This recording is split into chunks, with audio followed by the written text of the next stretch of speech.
Good morning, everybody. Happy Monday. It's November 27, 2023. I hope it's okay that you hear my roosters in the background. They seem to be having a crowing competition from across the yard. There you go. So I hope everybody had a good weekend. I hope you're doing well. Welcome newcomers and welcome to those back to my channel. Please remember to hit the thumbs up and like, comment, share if you feel inclined to do so. Today's topic is psychological operations, psychological warfare, Psy-Ops. Not only is this happening across the United States to everyone, but particularly with targeted individuals, people placed on a watch list, people reported to the terrorist screening database, people whose data has been shared with private contractors, neighborhood watch, community vigilante, stalkers, etc., etc. So I was going to first read a PDF that I received yesterday that's really important, and I will be reading that, but I might break it up because it's a little bit long. But I came across this article from the Rutherford Institute.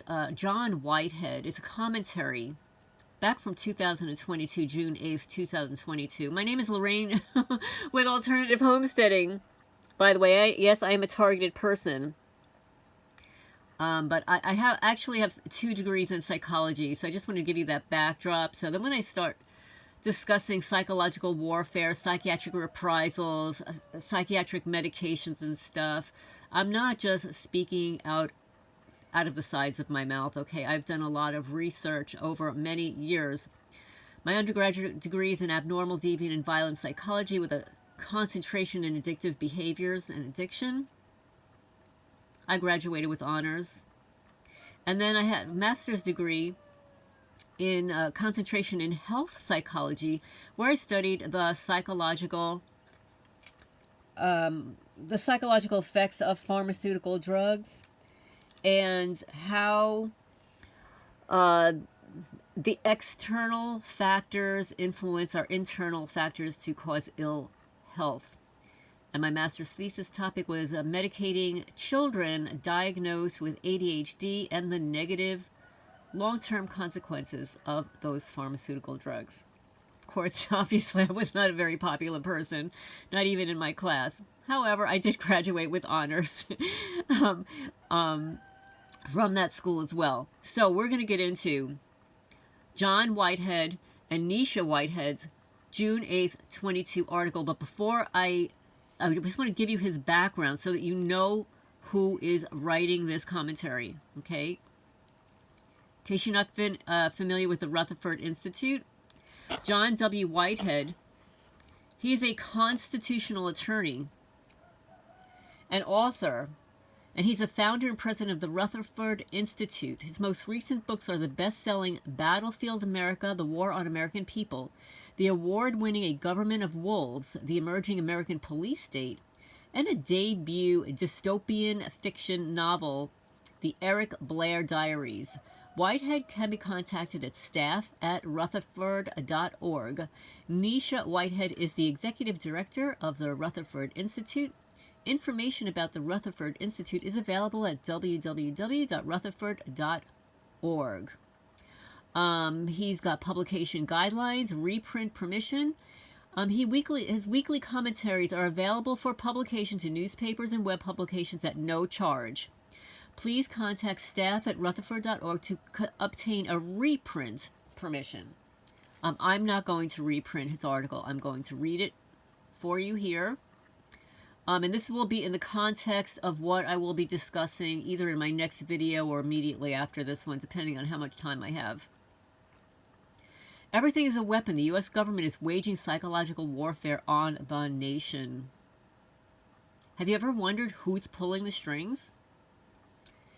Anything we touch is a weapon. We can deceive, persuade, change, influence, inspire. We come in many forms. We are everywhere. Now, whose quote is this? This is quoted by the U.S. Army Psychological Operations Recruitment video. No, this is not a conspiracy theory. The The U.S. government is waging psychological war on the American people. Psychological warfare, according to the Rand Corporation, involves the planned use of propaganda and other psychological operations to influence the opinions, emotions, attitudes, and behavior of opposition groups. Now, I'm just going to reword that a little bit. Opposition groups are usually the enemy. And you can also insert for opposition groups targeted individuals.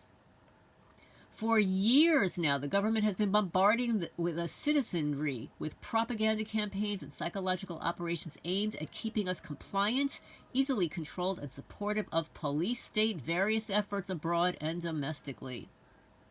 The government is so confident in its Orwellian powers of manipulation that it's taken to bragging about them.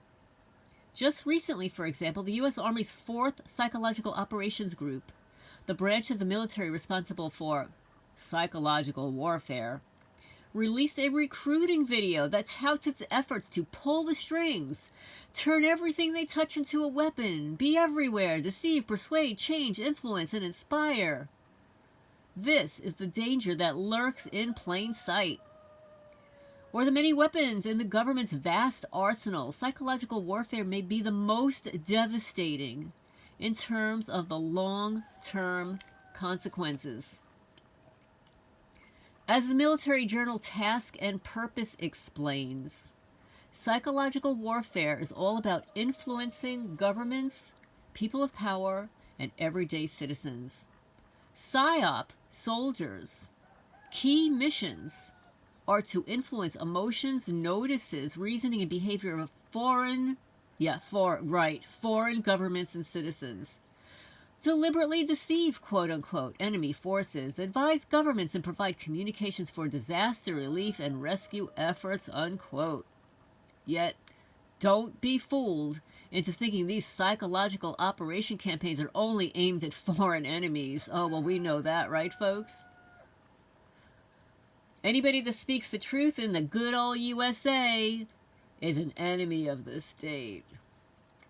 The government has made clear in word and deed that we the people, quote-unquote, are domestic enemies, to be targeted, tracked, manipulated, micromanaged, surveilled, viewed as suspects, and treated as if our fundamental rights are mere privileges that can easily be discarded. Aided and abetted by technological advances and scientific experimentation, the government has subjected the American people to apple pie propaganda for the better part of the last century. Consider some of the ways in which the government continues to wage psychological war on a largely unsuspecting citizenry. Weaponizing violence. With alarming regularity, the nation continues to be subjected to spats of violence that terrorizes the public, destabilizes the country's ecosystem, and gives the government greater justifications to crack down, lock down, and institute even more authoritarian policies for the so-called sake of national security, without many objections from the citizenry. Weaponizing surveillance, pre-crime, and pre-thought campaigns. Guys, let me just insert something here. Have you ever considered, in your mind, just saying, oh, I would love to get revenge on that person for doing that to me? You might think about it, but do you ever act on it? For the most part, no. Surveillance, digital stalking, and the data mining of American people add up to a society in which there's little room for indiscretions, imperfections, or acts of independence. When the government sees all and knows all and has an abundance of laws to render even the most seemingly upstanding citizen a criminal and lawbreaker, then the old adage that you've got nothing to worry about and if you've got nothing to hide no longer applies. Add the pre-crime programs into the mix, with government agencies and corporations working in tandem to determine who is a, quote, potential danger, and spin a sticky spiderweb of threat assessments, behavioral sensing warnings, flagged words, and suspicious activity reports using automated eyes and ears, social media behavior sensing software, citizen spies. And who's watching these citizen spies? These are the real criminals. And you have the makings for a perfect dystopian nightmare. The government's war on crime has now veered into the realm of social media and technological entrapment, with government agents adopting fake social media identities and AI-created profile pictures in order to surveil, target, and capture potential suspects. Weaponizing digital currency, social media scores, and censorship. Tech giants working with the government have been meting out their own version of social justice by way of digital tyranny and corporate censorship, muzzling whomever they want, whenever they want, or whatever pretext they want in the absence of any real due process, review, or appeal. Unfortunately, digital censorship is just the beginning. Digital currencies, which can be used as a tool for government surveillance of citizens and control over their financial transactions, combined with social media scores and surveillance capitalism, create a litmus test to determine who's worthy enough to be part of society and punish individuals for moral lapses and social transgressions, and reward them for adhering to government-sanctioned behavior. In China, millions of individuals and businesses blacklisted as unworthy, quote-unquote, based on social media credit scores that grade them based on whether they are good citizens, have been banned from accessing financial markets, buying real estate, or traveling by air or train. Weaponizing compliance. Even the most well-intentioned government law or program can be and has been perverted, corrupted, and used to advance illegitimate purposes. Once profit and power are added to the equation, the war on terror, the war on drugs, the war on CV-19, the war on illegal immigration, asset forfeiture schemes, road safety schemes, school safety schemes, eminent domain, all of these programs started out as legitimate responses to pressing concerns and have since become weapons of compliance and control in the police state's hands. They're even weaponizing entertainment. For the past century, the Department of Defense Entertainment Media Office has provided Hollywood with equipment, personnel, and technical expertise at taxpayers' expense. In exchange, the military-industrial complex has gotten a starring role in such blockbusters as Top Gun and its rebooted sequel, Top Gun Maverick, which translates to free advertising for the Warhawks, recruitment of foot soldiers for the military empire, patriotic fervor by the taxpayers who have to foot the bill for the nation's endless wars, and Hollywood visionaries working to churn out dystopian thrillers to make the war machine appear relevant, heroic, and necessary. As Elmer Davis, a CBS broadcaster who was appointed the head of the Office of War Information, observed, quote, "The easiest way to inject a propaganda idea into most people's minds is to let it go through the medium of an entertainment picture when they don't realize that they are being propagandized," unquote. Weaponizing behavioral science and nudging.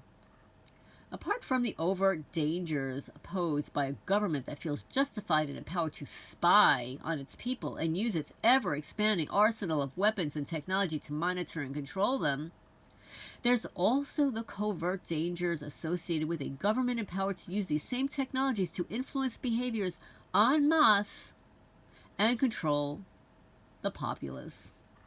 In fact, it was President Obama who issued an executive order directing federal agencies to use, quote, behavioral science methods, unquote, to minimize bureaucracy and influence the way people respond to government programs. It's a short hop, skip, and jump from a behavioral program that tries to influence how people respond to paperwork to a government program that tries to shape the public's views about other, more consequential matters. Thus, increasingly, governments around the world, including the United States, are relying on quote-unquote nudge units. I never heard of that before. Nudge units to steer citizens in the direction of power that be want them to go, while preserving the appearance of free will. Weaponizing desensitization campaigns aimed at lulling us into a false sense of security. Oops. Sorry about that, folks. Well, here we go.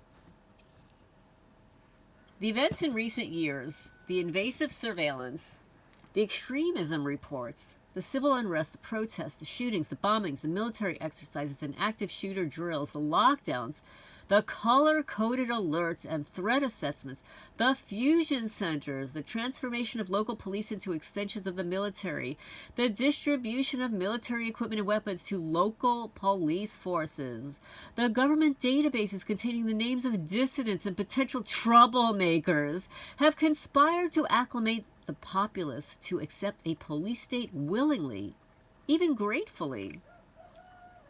Weaponizing fear and propaganda. Fear and paranoia. The language of fear is spoken effectively by politicians on both sides of the aisle, shouting by media pundits from their cable TV pulpits, marked by corporations and codified into bureaucratic laws that do little to make our lives safer or more secure. Fear, as history shows, is the method most often used by politicians to increase the power of government and control a populace, dividing the people into factions and persuading them to see each other as the enemy. This Machiavellian scheme has so ensnared the nation that few Americans even realize they're being manipulated into adopting an us against them mindset. Well, we've learned about this during the C-19, right, folks? Those who got it, those who didn't, those who wear the masks, those who don't. All the while, those in power, bought and paid for by lobbyists and corporations, move their costly agendas forward, and we, the suckers, get saddled with the tax bills and subjected to pat-downs, police raids, and round-the-clock surveillance. Weaponizing genetics. Not only does fear grease the wheels of the transition to fascism by cultivating fearful, controlled, pacified, cowed citizens, but it also embeds itself in our very DNA so that we pass it on our fear and compliance to our offspring. It is called epigenetic inheritance, the transmission through DNA of traumatic experiences. Well, guys, I'm so glad I'm not having any more children, because what I've experienced in the last 10, 12 years is just beyond anything humanly possible. For example, neuroscientists observe that fear can travel through generations of mice DNA. Could you imagine what they did to those mice, guys? I can't even. As the Washington Post reports, studies on humans suggest that children and grandchildren may have felt the epigenetic impact of such traumatic events such as famine, the Holocaust, and the September 11, 2001 terrorist attacks. Weaponizing the future. With greater frequency, the government has been issuing warnings about the dire need to prepare for the dystopian future that awaits us. For instance, the Pentagon training video, it's entitled Megacities, Urban Future, and Emerging Complexity, predicts that by 2030, coincidentally the same year that society begins to achieve singularity with the metaverse, the military would be called on to use armed forces to solve future domestic, political, and social problems. What they're really talking about is martial law, packaged as well-meaning and overriding concern for the nation's security. The chilling 5-minute training video paints an ominous picture of the future bedeviled by, quote, criminal networks, unquote, subsidized infrastructure, quote unquote, religious and ethnic tensions, quote unquote, impoverishment, slums, quote unquote, open landfills, overburdened sewers, a growing mass of unemployment, and urban landscape in which the prosperous economic elite must be protected from the impoverishment of the have-nots. We, the people, are the have-nots.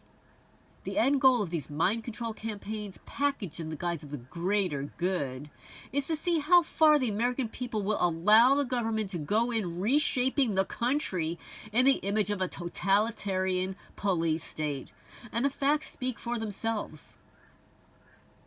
Whatever else it may be, a danger, a menace, a threat, the U.S. government is certainly not looking out for our best interests, nor is it in any way a friend to freedom.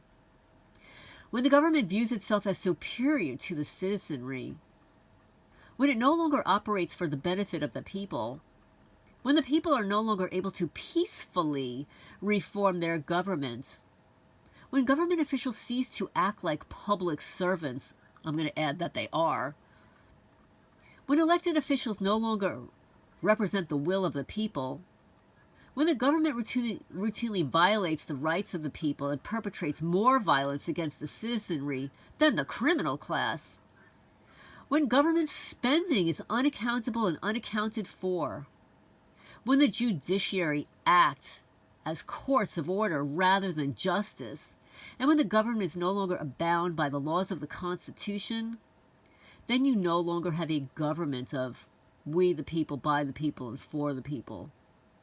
What we have is a government of wolves, our backs against the proverbial wall.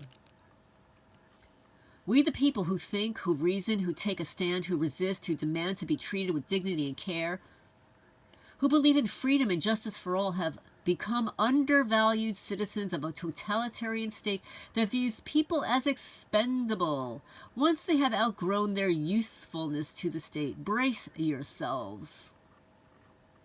As I made clear in my book Battlefield America, The War on the American People, and in its fictional counterpart, the Eric Blair Diaries, we the people, quote unquote, have become enemies of the deep state. And I'll end on that note, folks. I'm at 22 minutes here. I am going to I'll post the title of this in the comments section. And I'm going to show you, let's see. This is going to be the next topic, folks.